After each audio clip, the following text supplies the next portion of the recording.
ஒருத்தனை இவ்வளவு பெரிய மேடையில ஏற்றி வச்சு இவ்வளவு பெரிய மக்கள் முன்னால நிக்க வச்சது நீங்க எல்லாரும் தான். ஸோ அப்ப நான் திருப்பி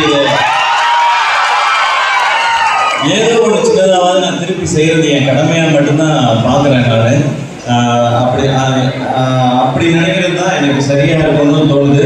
அப்படி செஞ்ச கடமையா செஞ்ச எனக்கு நீங்க விருதெல்லாம் கொடுத்து இப்படி மக்களோட நிப்பாட்டி நீங்க அழகு பார்த்துருக்கீங்கன்றது எனக்கு ரொம்ப ரொம்ப மகிழ்ச்சியா இருக்கு.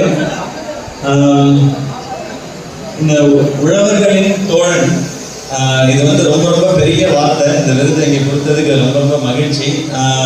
அதை தாண்டி என்ன சொல்லணும்னா, சில விருது மகிழ்ச்சியை கொடுக்கும், சில விருது சந்தோஷத்தை கொடுக்கும், சில விருது உங்களுக்கு புகழ கொடுக்கும். ஆனால் சில விருது மட்டும்தான் உங்களுக்கு பெருமையை கொடுக்கும். அப்படியான விருதை இதை நான் பார்க்குறேன். இதுக்கு எவ்வளோ தகுதியானவங்களாம் எனக்கு தெரியல. ஏன்னா ஒரு விவசாயி அப்படிங்கிறவங்க